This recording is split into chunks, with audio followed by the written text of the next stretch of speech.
They treated me like furniture, like I was just another piece of decor cluttering up my parents' living room while the real adults talked business. The contractors barely glanced my way when I walked in, and when I tried to speak up about structural concerns, they talked right over me. My own parents apologized for my interruptions like I was some nosy neighbor who'd wandered in uninvited. Then the head builder looked at the business card I'd quietly placed on the coffee table, and everything changed.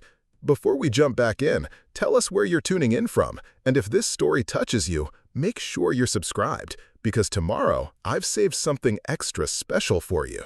I should have known better than to show up wearing civilian clothes. Standing in my parents' cramped living room that Saturday morning, I felt about as useful as a screen door on a submarine.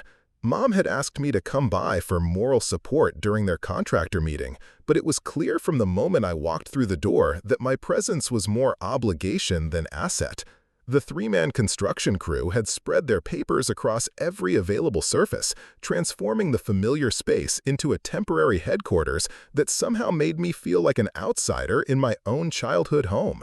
Dad sat hunched forward in his favorite recliner, squinting at blueprints through reading glasses that had seen better days. His gray hair stuck up at odd angles from running his hands through it, a nervous habit that always surfaced when he felt overwhelmed by paperwork or technical details. Mom, perched on the edge of the sofa, coffee mug balanced on her knee, nodding along to explanations she clearly didn't fully understand, but was too polite to interrupt with questions. The lead contractor, a barrel-chested man named Frank Kowalski, dominated the conversation with the easy confidence of someone who'd been explaining home renovations to anxious homeowners for the better part of 2 decades. His voice filled the room as he gestured toward elevation drawings and material estimates, pointing out load-bearing walls and electrical requirements with the casual authority that came from knowing more about construction than his clients ever would. I'd chosen my usual weekend uniform of jeans and a plain navy sweater, nothing that would signal my professional background or suggest I might have opinions worth considering. My hair was pulled back in a simple ponytail, no makeup beyond basic moisturizer, and I wore the kind of comfortable sneakers that said, "Suburban daughter dropping by to visit." Everything about my appearance screamed casual family member rather than someone who might actually know what she was talking about.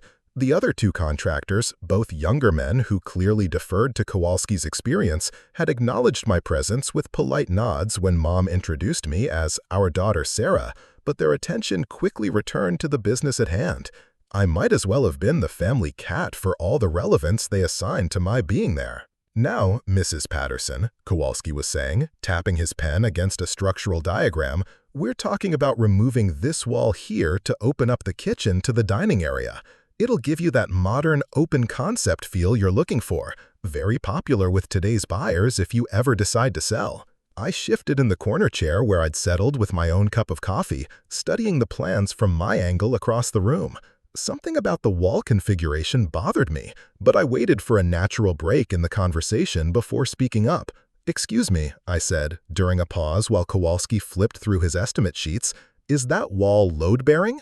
The question hung in the air for a moment before Kowalski looked up with the kind of patient smile typically reserved for curious children or well-meaning amateurs. "Don't worry about the technical stuff, miss. We've got all that covered. This is what we do for a living." Dad jumped in quickly, his voice carrying that apologetic tone I remembered from my teenage years when I'd asked too many questions during adult conversations. "Sarah's always been curious about these kinds of projects. She used to help me with little repairs around the house when she was younger." The dismissal stung, but I kept my expression neutral. "I'm just wondering about the structural integrity. From the plans, it looks like that wall might be supporting the second-floor joists." "Listen," Kowalski said, setting down his papers with exaggerated patience, "I appreciate your concern, I really do, but we've been doing this for 23 years. We know which walls come down and which ones stay up. Trust me, if there was a structural issue, we'd be the first to spot it." Mom reached over and patted my knee in that gentle way that meant, "Please stop embarrassing us in front of the professionals." She explained to the contractors, as if that somehow accounted for my presumptuous questions, "She's always been our little problem solver, but this is probably a bit outside her wheelhouse." The younger contractors, whose names I hadn't caught during the flurry of introductions, exchanged glances that managed to be both polite and condescending. One of them, a thin man with paint-stained work boots, actually smirked before quickly covering it by pretending to study his clipboard. I sank back into my chair, cradling my coffee mug like a shield. This was exactly why I rarely attended these kinds of family meetings. The assumption that my input was neither wanted nor valuable. The gentle but firm way I got shuffled to the sidelines when real business needed conducting. It didn't matter that I'd spent the last 15 years of my life learning to assess structural damage under conditions that would send most people running for cover. In this living room, wearing these clothes, sitting in this chair, I was just Sarah, the office worker who used to hand Dad his tools during weekend projects. Kowalski continued his presentation, walking Mom and Dad through timelines and material costs, explaining permit processes and inspection schedules with the rehearsed efficiency of someone who'd given this speech countless times. His younger colleagues took notes and occasionally chimed in with supporting details about electrical work and plumbing considerations. Every few minutes, I found myself studying the blueprints from my limited vantage point, catching details that made me want to speak up again. The proposed electrical routing seemed ambitious for a house built in the 1960s. The planned kitchen island placement would create workflow problems that anyone who'd actually cooked in a cramped space would recognize immediately. The bathroom expansion upstairs would require relocating plumbing in ways that could get expensive fast if they ran into unexpected complications. But each time I opened my mouth to contribute, the conversation flowed around me like water around a rock. When I mentioned concerns about the electrical load, Kowalski assured my parents that code compliance is our specialty. When I pointed out potential plumbing issues, he dismissed them with, "We'll cross that bridge when we come to it." When I suggested that the kitchen workflow might be problematic, Mom actually apologized to the contractors for my overthinking everything. The message was clear. I was welcome to observe, but actual participation was reserved for the people who knew what they were doing. The fact that I might have relevant experience or useful insights never seemed to cross anyone's mind. I was the family member who'd shown up for moral support, nothing more. The timeline we're looking at, Kowalski was explaining, is roughly 8 to 10 weeks from start to finish, assuming we don't run into any major surprises. But in a house this age, you never know what you're going to find once you open up those walls. Dad nodded seriously, making notes on a legal pad with the careful handwriting of someone who wanted to remember every detail. What kind of surprises are we talking about? Oh, the usual suspects. Old wiring that's not up to current code, plumbing that's been jerry-rigged over the years, maybe some water damage or foundation settling. Nothing we haven't seen before, but it can add time and cost to the project if we need to address it. I shifted forward in my chair. Have you done a thorough structural assessment? Sometimes houses from this era have issues with the foundation footings that aren't immediately obvious. This time, Kowalski didn't even look in my direction. He kept his attention focused on my parents as if I hadn't spoken at all. We always do a complete walkthrough before we start demo work. Like I said, this is what we do. The younger contractor with the paint-stained boots finally spoke up, addressing my parents directly. Some homeowners worry about every little detail, but really, the best thing you can do is trust the professionals and let us handle the technical stuff. Too many cooks in the kitchen, if you know what I mean. The comment was clearly directed at me, delivered with a friendly smile that somehow made it worse than if he'd been openly rude. Mom and Dad both chuckled politely, and I felt my face grow warm with a mixture of embarrassment and frustration. "Sarah's always been our little engineer," Dad said fondly, completely missing the condescension in the contractor's tone. "She takes after her mother that way, wants to understand how everything works." I wanted to disappear into the upholstery. Here I was, being described like some precocious child who asked too many questions at the Science Museum, while three men discussed tearing apart the house where I'd grown up without any apparent understanding of the structural challenges they were about to encounter.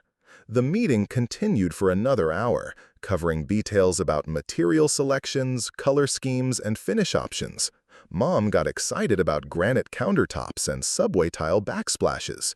Dad focused on the practical aspects, like storage solutions and energy efficiency. The contractors maintained their professional enthusiasm, answering questions and offering suggestions with the practiced ease of people who genuinely enjoyed their work. I remained largely silent for the rest of the discussion, occasionally nodding when Mom looked my way for approval of design choices, but no longer attempting to contribute technical input that clearly wasn't welcome. Instead, I found myself making mental notes of all the things that could go wrong with this project, all the potential complications that weren't being addressed in the initial planning. The electrical panel in the basement was original to the house and probably couldn't handle the load from modern appliances and LED lighting throughout. The hardwood floors they wanted to refinish would need significant repair work where water damage had occurred near the old radiator pipes. The proposed bathroom expansion would require moving a main sewer line that ran directly under the planned footprint. But pointing out these concerns would just earn me more patient smiles and gentle corrections. Better to keep my observations to myself and hope that Kowalski's 23 years of experience would be enough to navigate the challenges ahead. As the meeting began winding down, the contractors started packing up their materials and organizing their paperwork. Kowalski presented my parents with a detailed contract and timeline, explaining payment schedules and change order procedures with the thorough professionalism of someone who'd learned to cover all the legal bases. "We'll need a signature today if you want to get on our calendar for next month," he explained.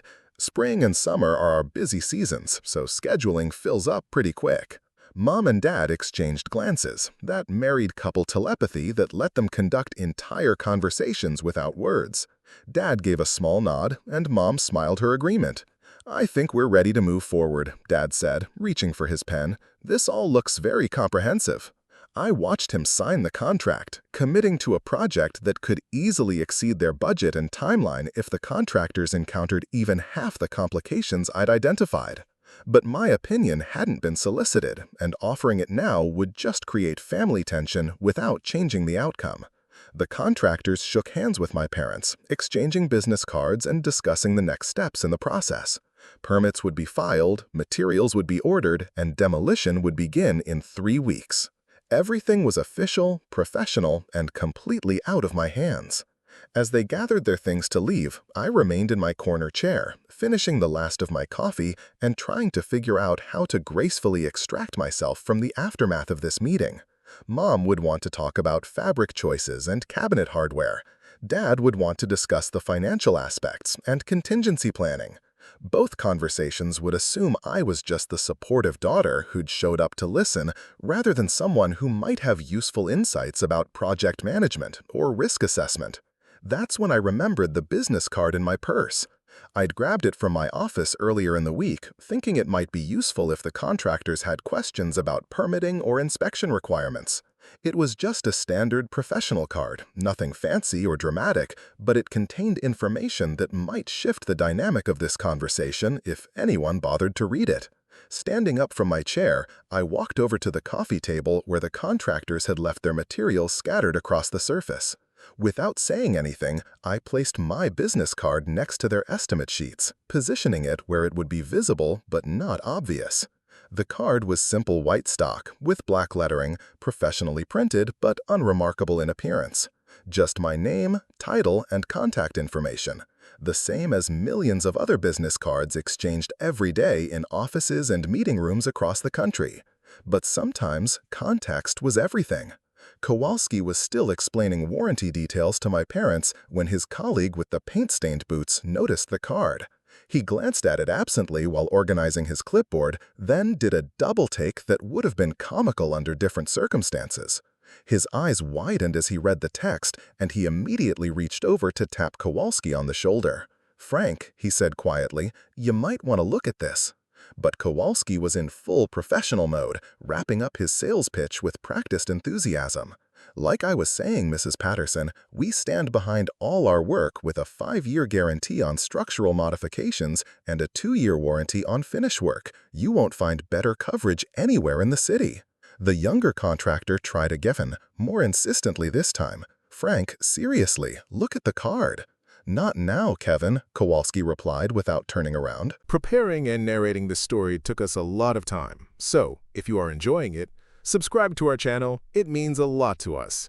Now back to the story. Let me finish explaining the payment schedule. I watched this exchange from my corner chair, feeling a familiar mix of amusement and resignation.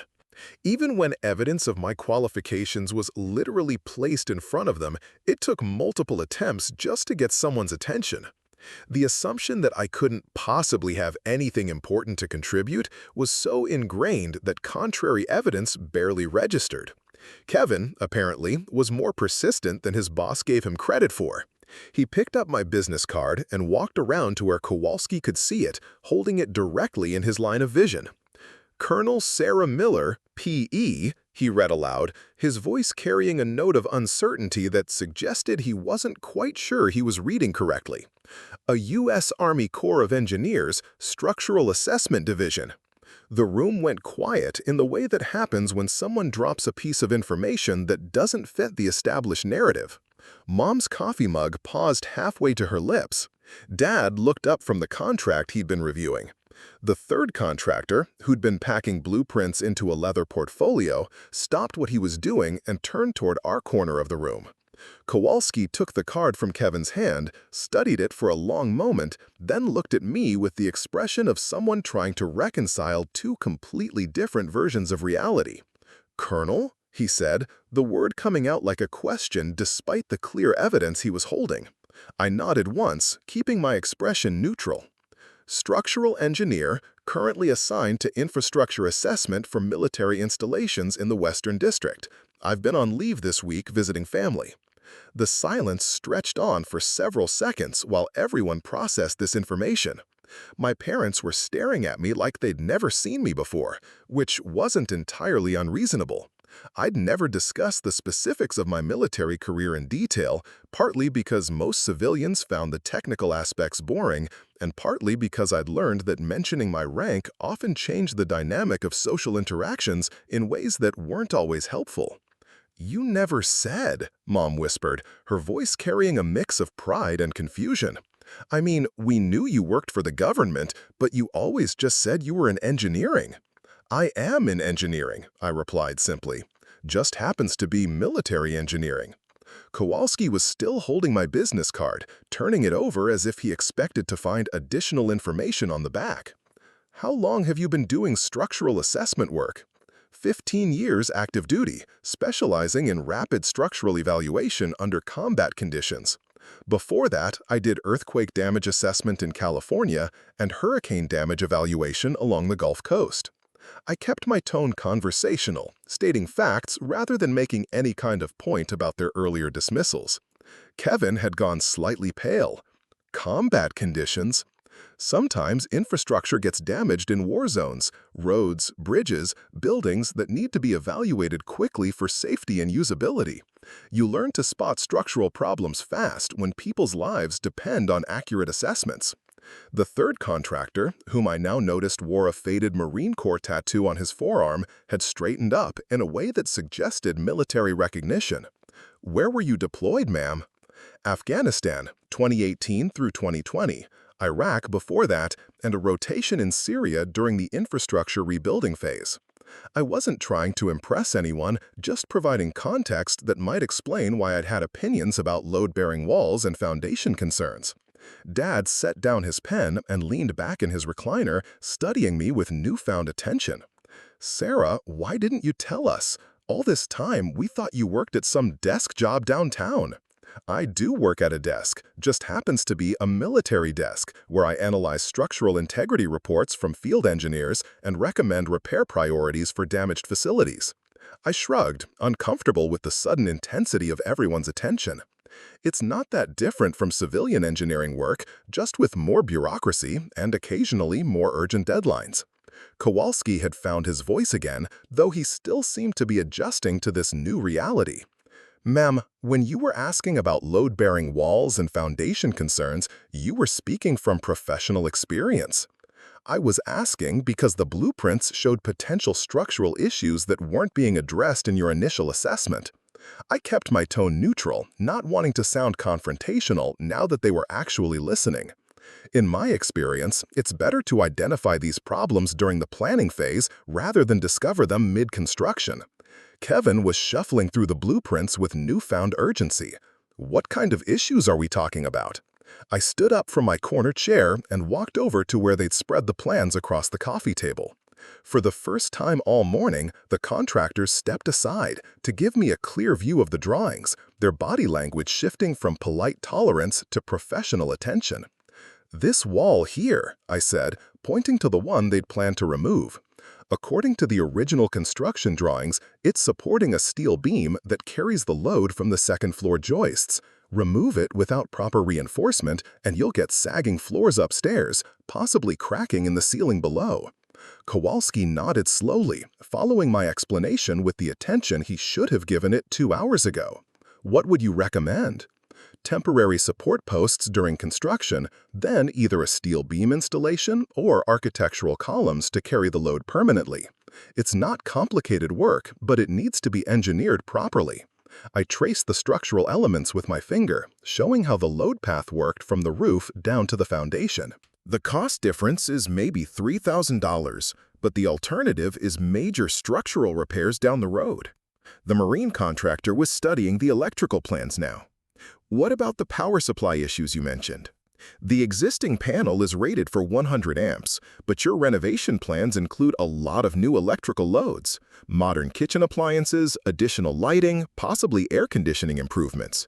You're looking at maybe 150 to 200 amp demand, which means a service upgrade before you can safely add all the new circuits. Dad was taking notes again, but this time he was writing down my observations rather than the contractor's assurances. How much does electrical service upgrading typically cost? Depends on the utility connection and local code requirements, but probably another $4,000 to $6,000. The alternative is overloaded circuits and potential fire hazards. I pointed to the electrical routing they'd planned. Also, running new circuits in this configuration means opening up walls that aren't included in your current scope of work. Mom had been listening to this exchange with growing concern. "Are you saying their original plan wouldn't have worked?" "I'm saying it would have worked, but with complications that weren't factored into the timeline or budget. Construction projects always have surprises, but some of them can be anticipated if you know what to look for." Kowalski was making notes of his own now, his earlier confidence replaced by the careful attention of someone who'd realized he might have missed something important. "Colonel Miller, would you be willing to review our complete assessment? Obviously, we want to make sure we're covering all the bases here." The request hung in the air while I considered my response. 2 hours ago, these same men had dismissed my concerns as amateur interference. Now they were asking for my professional opinion, but only because they'd learned I had credentials that demanded respect. The situation was both vindicating and frustrating in equal measure. "I'd be happy to take a look," I said finally, "but I should mention that my leave ends Monday, so if you want a detailed review, it would need to happen this weekend." "We could come back tomorrow," Kevin suggested, looking to Kowalski for approval. "Bring the complete structural drawings and code analysis." "That would work," I agreed, though I should warn you that military engineering standards tend to be pretty conservative.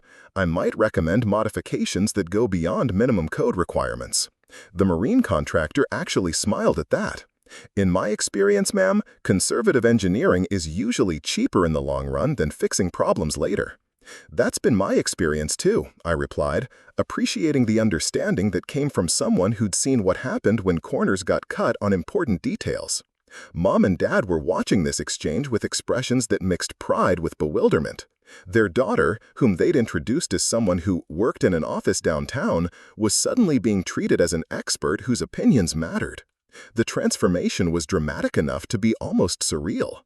"Sarah," Mom said softly, "why didn't you ever tell us about all this? The military career, the combat deployments, the engineering expertise?" I settled back into my corner chair, considering how to answer a question that touched on years of family dynamics and professional choices. "I suppose I got used to keeping work and family separate. When I come home, I just want to be your daughter, not Colonel Miller with opinions about everything." "But this is important," Dad protested. "This is our house, our renovation. If you have expertise that could save us problems or money, why wouldn't you want to share that?" The question was fair, but the answer was complicated. Because usually when I mention my background, it changes how people relate to me. Either they start treating me like I'm some kind of authority on everything, or they get defensive and assume I'm criticizing their competence. I've learned it's often easier to just stay quiet unless someone specifically asks for my opinion. Kowalski looked uncomfortable, probably recognizing his own behavior in my description. Ma'am, for what it's worth, we should have listened to your concerns regardless of your background. Professional or not, you were asking good questions that deserved serious answers. I appreciate that, I replied, but I also understand that homeowner input can sometimes complicate projects unnecessarily. You get a lot of people with strong opinions based on things they saw on television or read online. Still, the marine contractor said, there's a difference between someone asking if they can paint their walls neon green and someone questioning structural engineering decisions. We should have recognized that difference. The conversation was heading toward territory I found uncomfortable. I hadn't revealed my background to make anyone feel bad about their earlier behavior. I just wanted my parents to avoid costly mistakes and construction delays that could have been prevented with better planning. The important thing is that we're having this conversation now, I said, steering us back toward practical matters. Tomorrow, I can give you a detailed assessment that covers structural, electrical, and mechanical concerns. That should be enough to refine your plans and timeline before you start the actual work. Kevin was already pulling out his phone to check his calendar. What time works for you, Colonel Miller? Morning would be better, say 10 o'clock, and please, just Sarah is fine when we're not in a military context. Yes, ma'am. I mean, Sarah. He made a note in his phone, still clearly adjusting to this new dynamic. Kowalski had been studying my business card again while we talked. If you don't mind me asking, what's your specialty within structural engineering, just so I know what areas to focus on tomorrow? Rapid assessment of damaged structures, primarily, but that involves evaluating everything from foundation integrity to mechanical systems performance. In combat zones, you don't have the luxury of specialist consultants for every discipline, so you learn to recognize problems across the entire building envelope. That's exactly what we need for this project, Dad said with obvious relief. Someone who can see the big picture and help us avoid the most common mistakes. Mom was still processing the revelation about my career. 15 years in the military, and you never mentioned combat deployments or engineering projects? What else don't we know about your work? Probably quite a bit, I admitted. Military engineering isn't exactly dinner table conversation. Most of what I do involves analyzing reports and making recommendations about repair priorities. Not terribly exciting from a civilian perspective. Combat deployments sound pretty exciting, Kevin observed. Mostly they involve a lot of paperwork and technical analysis under less than ideal working conditions. The exciting parts aren't usually the ones you want to talk about with family over Sunday dinner. The room fell quiet again as everyone absorbed the implications of what I just said. My parents were beginning to understand that their daughter's career involved experiences they couldn't entirely relate to, while the contractors were recalibrating their assessment of the quiet woman in the corner chair who'd been asking inconvenient questions all morning. Kowalski cleared his throat. Well, I think we've covered everything we can for today.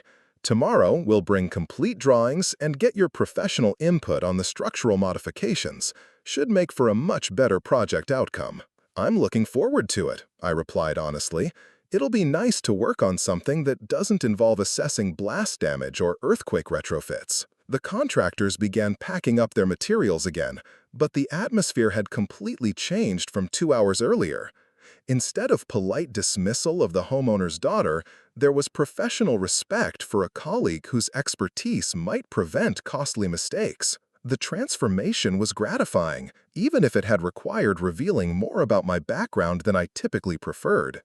As they prepared to leave, the marine contractor approached my chair. Ma'am, if you don't mind me saying, it's an honor to meet someone who served downrange, doing the kind of work that keeps people safe. Thank you for your service. Thank you for yours, I replied, noting the genuine respect in his voice. And thank you for being willing to listen to input from someone who probably came across as just another difficult homeowner.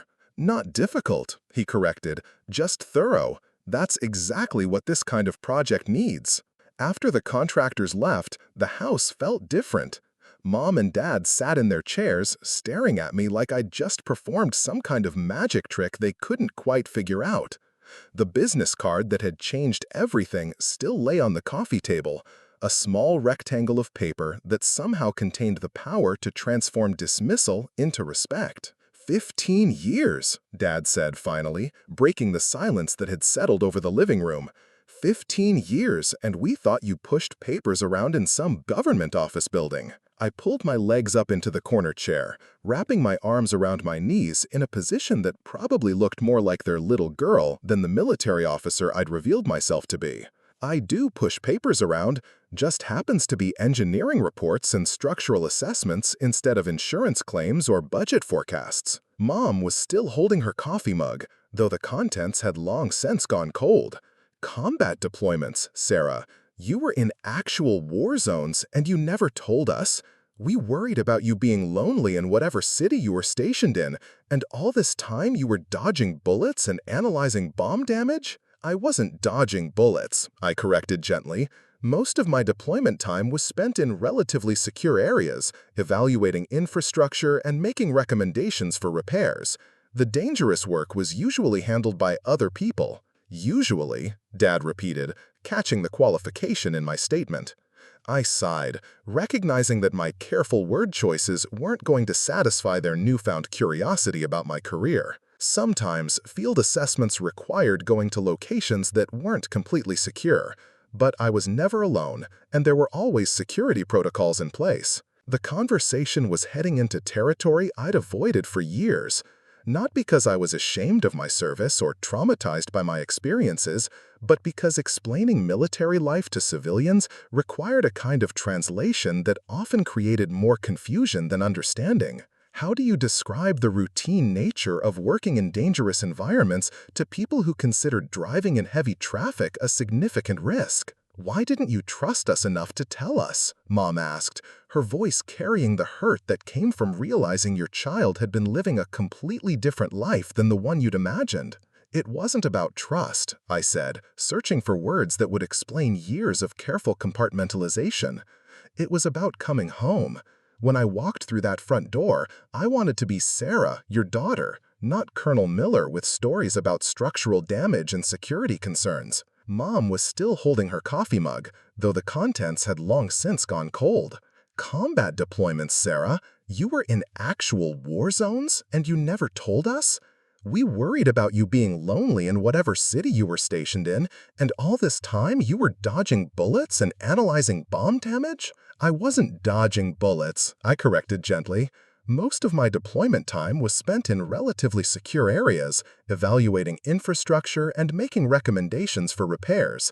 The dangerous work was usually handled by other people. Usually, Dad repeated, catching the qualification in my statement.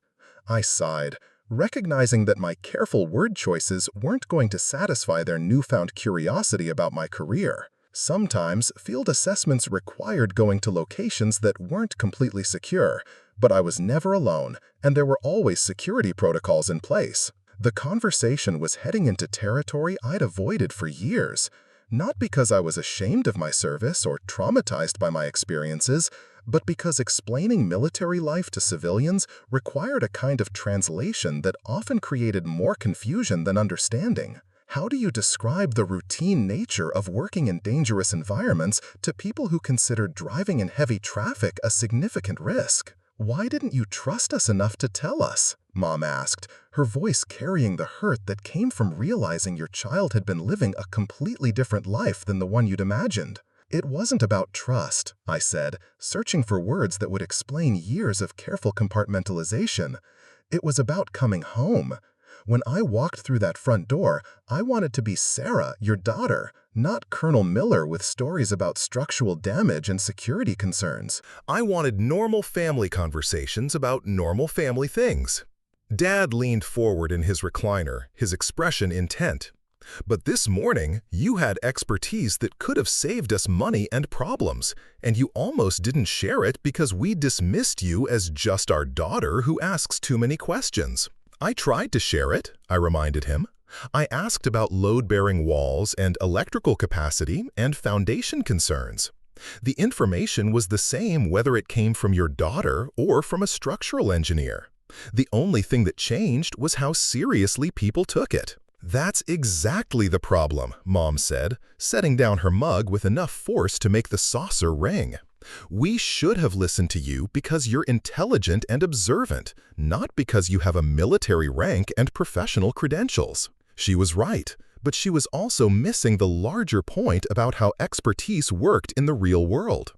In theory, yes. In practice, people make judgments about whose opinions matter based on perceived authority and professional background. It's not fair, but it's human nature. So you just let people underestimate you? Dad asked. I let people reveal their own assumptions, I corrected. There's a difference. The next morning arrived with the kind of crisp autumn air that made renovation work seem more appealing than it would in the depths of summer. I'd changed into more professional attire for the contractor's return visit, trading my casual weekend clothes for khaki pants and a button-down shirt that suggested competence without screaming military bearing. Kowalski arrived precisely at 10 o'clock, followed by Kevin and the marine contractor, whose name I'd learned was Marcus Webb. They carried leather portfolios and rolled blueprints, moving with the focused efficiency of people who'd spent the evening rethinking their approach to this project. "Morning, Colonel Miller," Kowalski said, as Mom led them into the living room. "We appreciate you taking the time to review our plans." "Just Sarah, please," I replied, standing to shake hands with each of them. "And it's my pleasure. I don't often get to work on projects where the biggest risk is cost overruns instead of structural collapse." Marcus smiled at that. "Though I imagine the engineering principles are pretty similar." "More similar than you might expect," I agreed, gesturing for them to spread their materials on the coffee table. Load-bearing capacity is load-bearing capacity, whether you're dealing with a residential renovation or a forward operating base.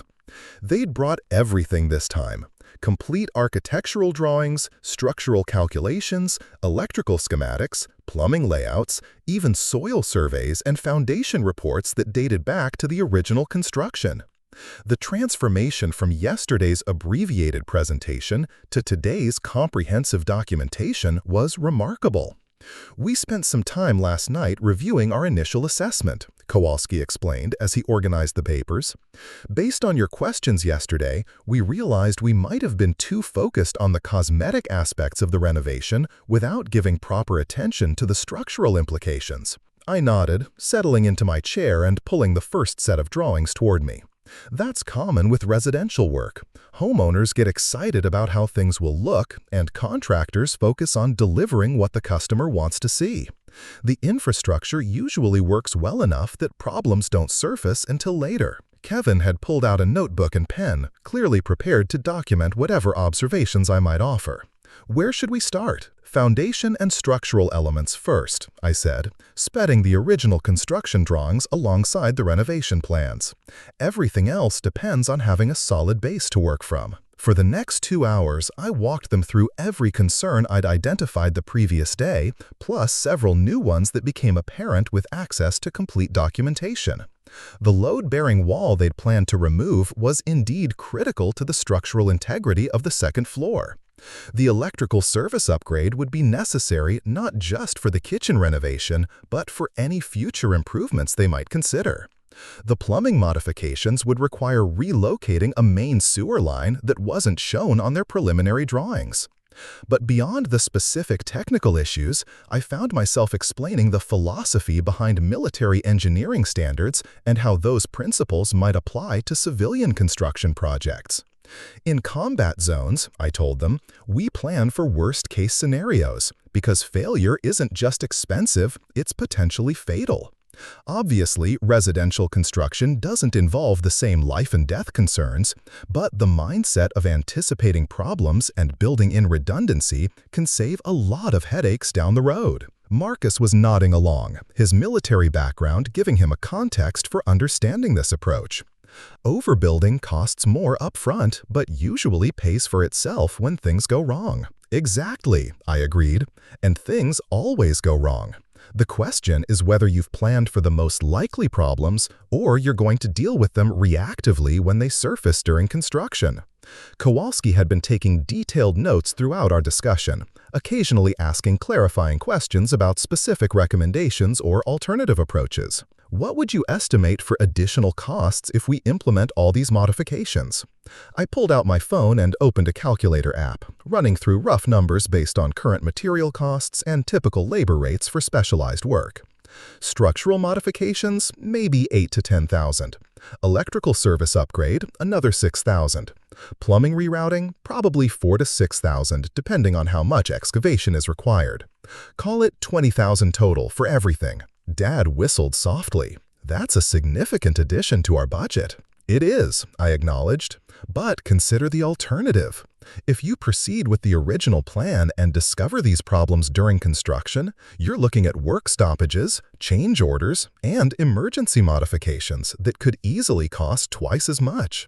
Plus, timeline delays that might stretch the project into winter months when working conditions are more difficult. Mom had been following our technical discussion with the careful attention of someone trying to understand concepts outside her expertise. Sarah, in your professional opinion, are these modifications necessary or are they just recommended improvements? The question went to the heart of risk assessment and engineering judgment. Some are necessary for code compliance and structural safety. Others are recommended improvements that will make the renovation more durable and functional long-term. I can break down which category each item falls into if that would be helpful. That would be very helpful, Dad said, pulling out his own notebook. I spent another 30 minutes categorizing each recommendation as either required for safety and code compliance or suggested for improved functionality and longevity. The required modifications totaled about $12,000, while the suggested improvements accounted for the remaining $8,000. So we could theoretically proceed with just the required work, Mom said, and address the other items later if we decide they're worth the additional cost. You could, I agreed, though some of the suggested improvements would be much more expensive to implement after the renovation is complete. The electrical work, for instance, would require opening up walls that you'll have just finished. Kevin was studying the electrical schematics with newfound attention. How confident are you about the service upgrade requirement? That's one of the larger cost items. I pulled out my phone again and opened an app that calculated electrical loads based on appliance requirements and usage patterns.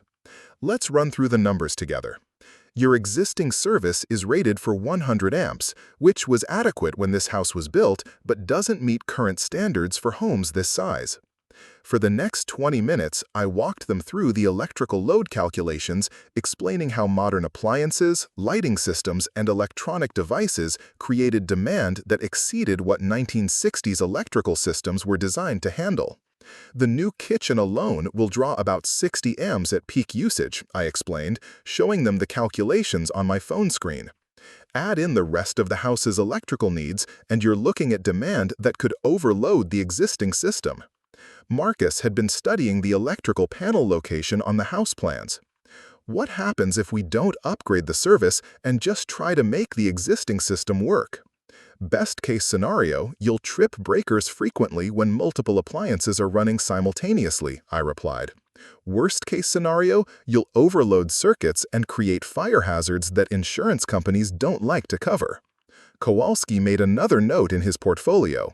So the electrical upgrade moves into the required category rather than recommended. For a renovation this extensive, yes. You might be able to get away with the existing service if you were just updating cosmetic features, but adding new appliances and lighting throughout the house pushes you beyond the safe capacity of the original electrical system. The conversation continued through lunch, with Mom making sandwiches while we reviewed plumbing schematics and discussed HVAC modifications. The contractors had clearly prepared for a comprehensive technical review, bringing expertise in their respective specialties that complemented my broader structural engineering background. One thing I'm curious about, Kevin said during a break in our technical discussions, how does military engineering training differ from civilian structural engineering? I mean, the physics are the same, but are there different approaches or priorities?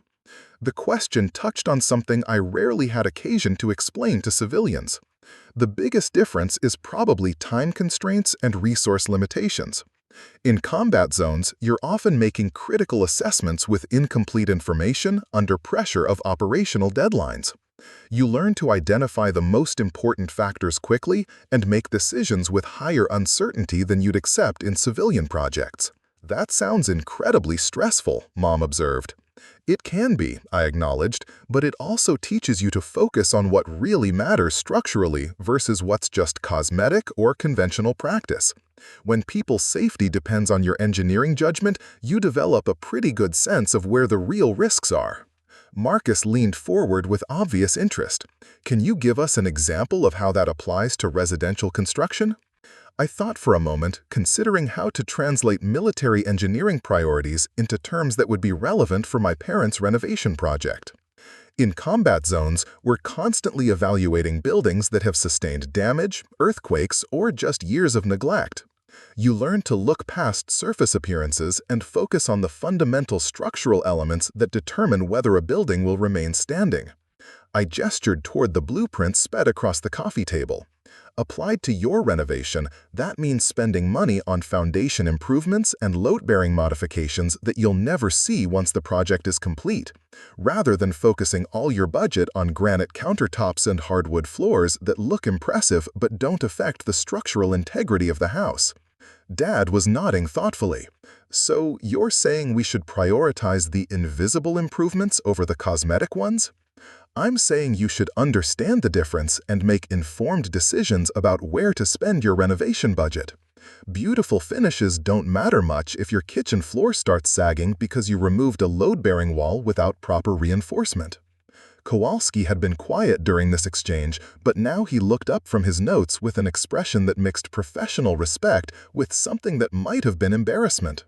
Colonel Miller, I have to ask, yesterday, when you were raising concerns about our original plans, were you testing us somehow, seeing if we'd listen to technical input regardless of who it came from? The question caught me off guard, partly because it suggested a level of intentionality that hadn't been present in my decision to attend the meeting. No, I wasn't testing anyone. I was genuinely concerned about potential problems with the renovation plans, and I tried to share those concerns in the most diplomatic way I could manage. But you must have known that revealing your military background would change how we responded to your input. I hoped it might, I admitted. But I've also learned that sometimes people dig in harder when they feel their professional competence is being challenged, regardless of the challenger's credentials. There was no guarantee that mentioning my background would improve the situation. Marcus was studying my business card again, which had remained on the coffee table throughout our technical discussions. 15 years of active duty with deployments to multiple combat zones. That's not exactly typical background for someone attending a family contractor meeting. No, it's not, I agreed. But it also wasn't relevant to the technical concerns I was raising. A load-bearing wall is a load-bearing wall, whether it's identified by a combat engineer or a curious homeowner who's done her research.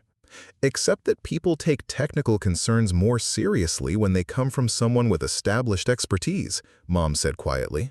Which means you've probably spent years watching people dismiss good ideas because they came from unexpected sources. The observation was more perceptive than I'd expected, touching on something I rarely discussed even with close friends. It's been an interesting education in how authority and expertise work in civilian contexts, I said diplomatically. Meaning people often ignore good advice if it comes from someone they don't immediately recognize as an expert, Dad translated. Meaning people make assumptions about whose opinions matter based on limited information and social cues. It's not necessarily malicious, but it can lead to missed opportunities and preventable problems. Kowalski set down his pen and looked directly at me. Yesterday, we treated you like an amateur who was interfering with professional business. Today, we're asking for your expert opinion and taking detailed notes on your recommendations. The only thing that changed was our understanding of your background. That's right, I confirmed. That's problematic, he continued. Your technical concerns were valid yesterday, regardless of whether we knew about your engineering credentials. We should have given serious consideration to what you were saying instead of dismissing it as amateur interference. The admission was more thoughtful than I'd expected from someone who'd been so confident in his professional authority just 24 hours earlier. I appreciate you saying that, but I also understand the challenge from your perspective. You probably deal with homeowners who have strong opinions based on things they saw on home improvement shows or read in popular magazines. Learning to distinguish between useful input and amateur interference is part of your professional skill set. Still, Marcus said, there's a difference between someone wanting to paint their bedroom bright orange and someone questioning structural engineering decisions. We should have recognized that difference. And we should have taken the time to understand why you were raising specific technical concerns instead of just assuming you were being difficult, Kevin added. The conversation had evolved beyond technical project details into something more fundamental about professional respect and communication.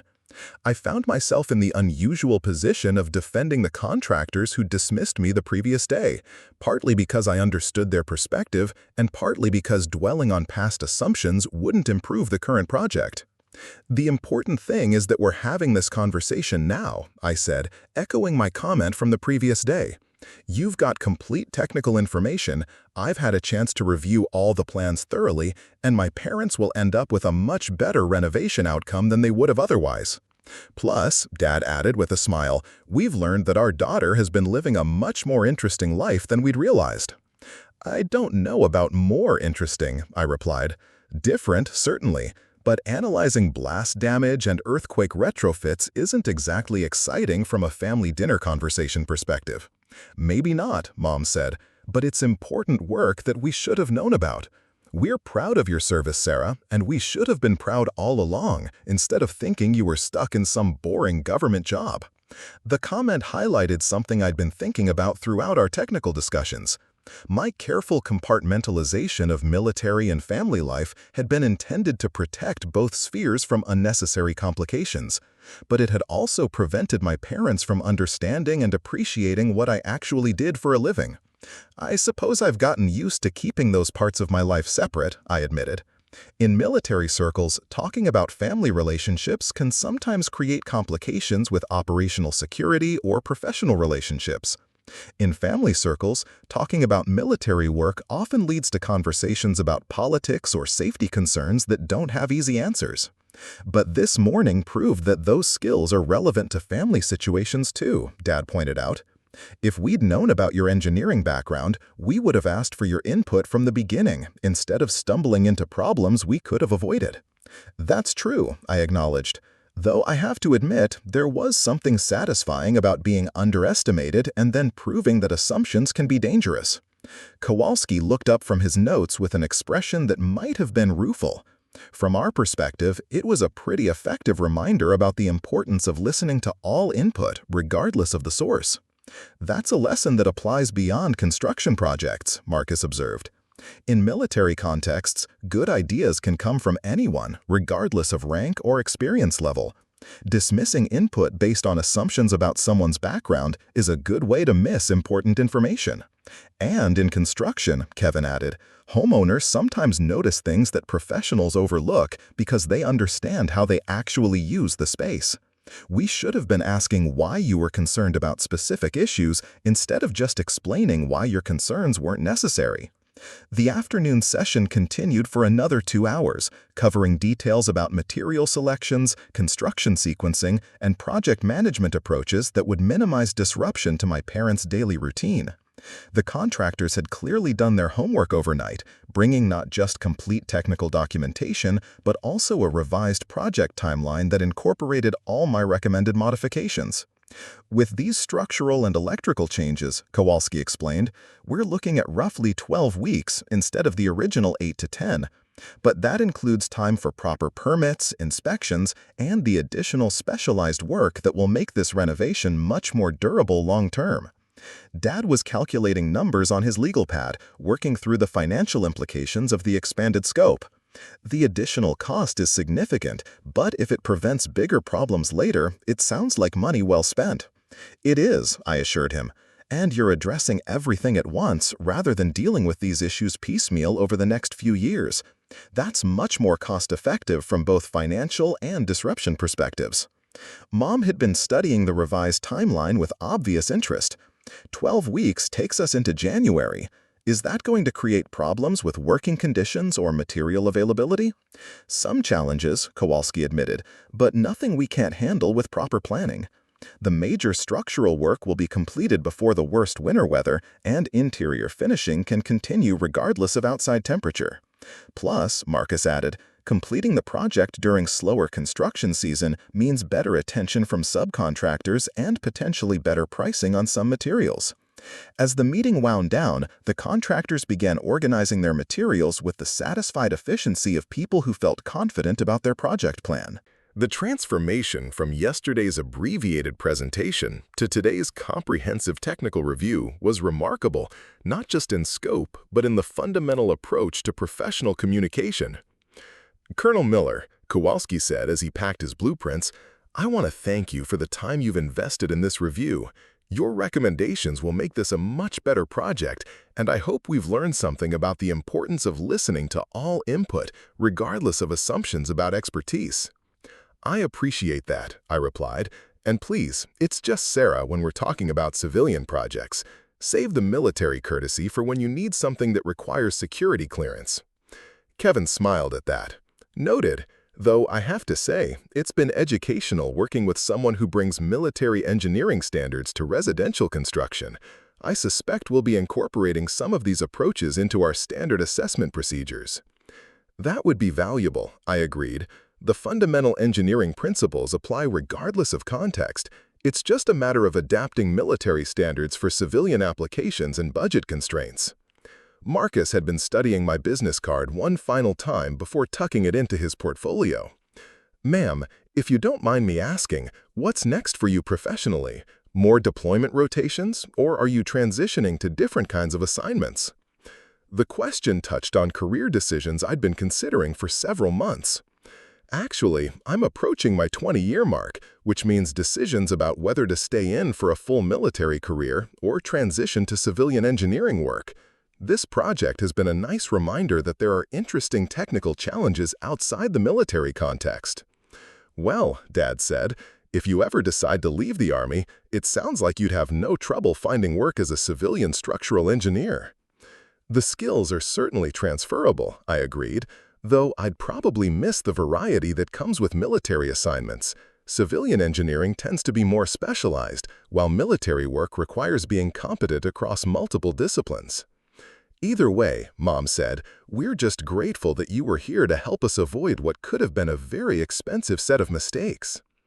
The contractors finished packing their materials and prepared to leave, shaking hands with my parents and confirming the revised timeline for beginning work.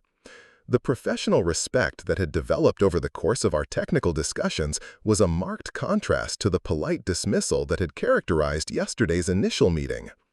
As they reached the front door, Kowalski turned back toward where I was still sitting in the living room. "Sarah, I hope you know that yesterday's meeting could have gone very differently if we'd approached it with the right attitude from the beginning. Your technical concerns were valid regardless of your background, and we should have recognized that." "I appreciate you saying so," I replied, "but I also understand that distinguishing between useful input and amateur interference is a real challenge in your line of work. The important thing is that we ended up with a better project plan." "Still," he said, "it's a good reminder that expertise comes in unexpected packages sometimes. We won't make the same assumptions next time." After they left, the house settled back into its familiar quiet, but the atmosphere was different from the previous day. My parents sat in their chairs, looking at me with expressions that mixed newfound respect with lingering bewilderment about the daughter they thought they knew. 15 years, Mom said again, shaking her head slowly.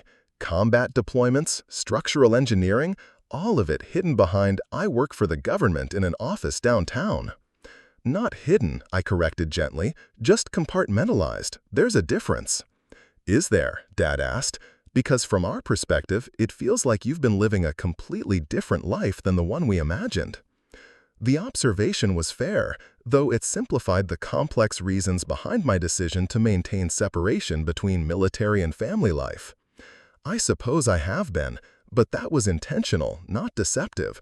I wanted home to be a place where I could just be your daughter, not Colonel Miller with opinions about everything." "But those opinions turned out to be pretty valuable when they applied to our home renovation project," Mom pointed out. "This time, yes, But imagine if I'd spent the last 15 years offering unsolicited engineering advice about every repair project or improvement you wanted to make. You would have gotten tired of having a technical expert for a daughter pretty quickly. Dad leaned back in his recliner, considering this perspective. Maybe, or maybe we would have learned to appreciate having someone in the family who actually understood how buildings work. Either way, you're stuck with me now, I said with a smile. Military engineer daughter, complete with opinions about structural integrity and electrical capacity. We'll try to cope, Mom replied, returning the smile. Though I have to admit, it's going to take some adjustment, getting used to the idea that our quiet daughter has been analyzing blast damage and earthquake retrofits instead of pushing papers around in some boring office. The conversation continued through the rest of the afternoon, covering topics we'd never discussed during my years of careful compartmentalization. My parents were curious about deployment experiences, military life, and the technical aspects of structural engineering work, while I found myself sharing stories and insights I'd kept private for professional and personal reasons. It was a different kind of homecoming than I'd experienced in years, one that acknowledged the full scope of who I'd become rather than preserving a simplified version that was easier for family relationships. The change was both liberating and slightly unsettling, opening up possibilities for conversations and connections that hadn't existed before. But as the evening approached and I prepared to return to my temporary quarters on base, I realized that the most important outcome of the weekend wasn't the improved renovation plan or even the family discussions about my military career.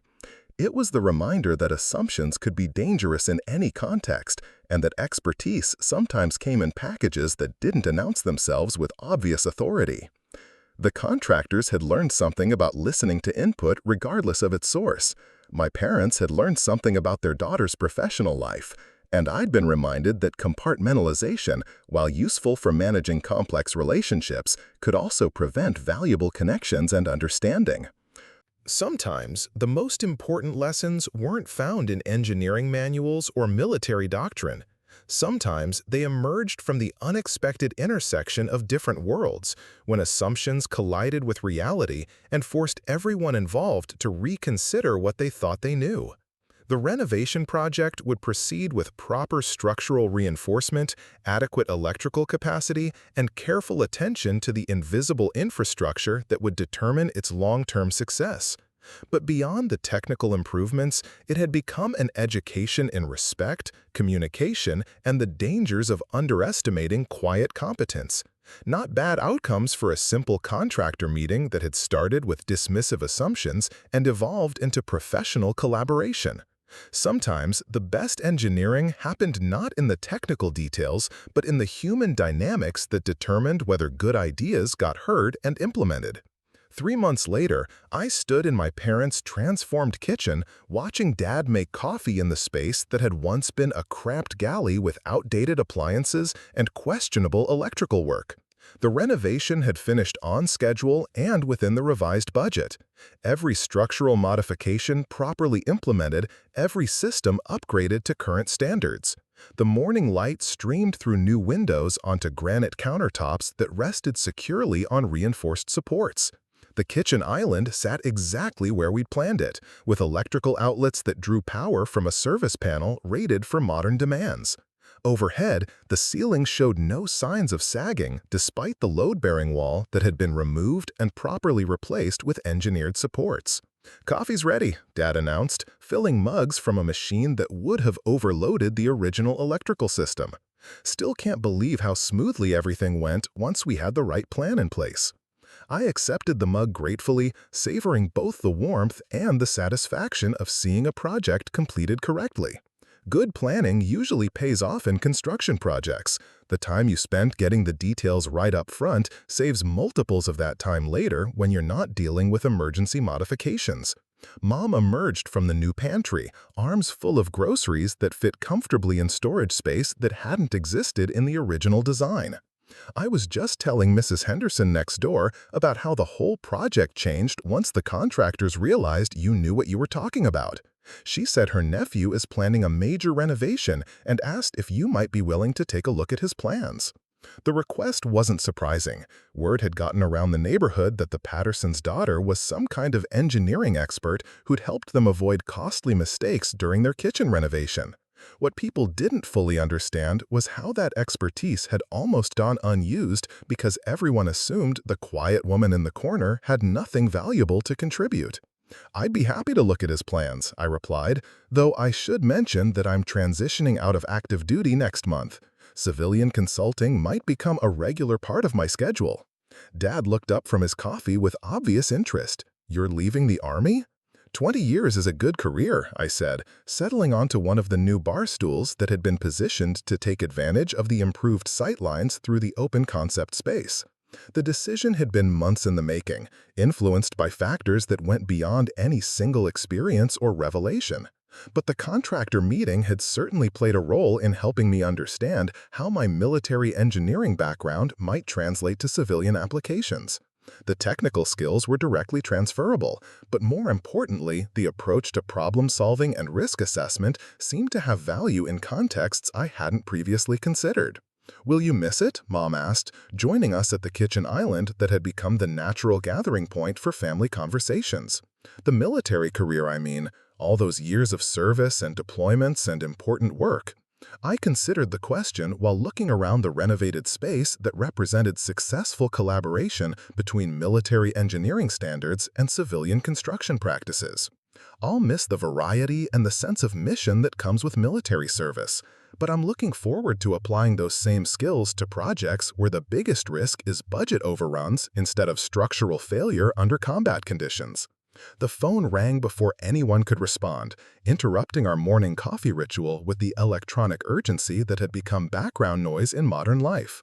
Mom answered with the cheerful tone she reserved for calls during reasonable morning hours.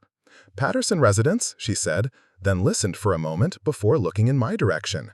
"Yes, she's here. May I ask who's calling?" Another pause. "Of course, I'll get her for you." She held out the phone toward me with an expression that mixed curiosity with pride. "It's Marcus Webb, the contractor with the Marine background. He says it's about a potential consulting opportunity." I accepted the phone, wondering what kind of project would prompt a follow-up call 3 months after our family renovation had been completed. "Good morning, Marcus. What can I do for you?" His voice carried the familiar tone of someone who'd moved from casual conversation to business discussion. "Morning, Colonel Miller. I hope you don't mind me calling, but I've got a situation that could use your expertise. There's a commercial renovation project here in town that's run into some structural complications, and the building owner is looking for an independent engineering assessment." The opportunity was intriguing, partly because it represented exactly the kind of civilian work I'd been considering as I planned my transition from military service. "What kind of complications are we talking about?" "Office building from the 1970s, 4 stories, concrete construction, with some additions that were built in the 1990s. The current renovation crew discovered some concerns about foundation settling and structural integrity in the connection points between the original building and the additions.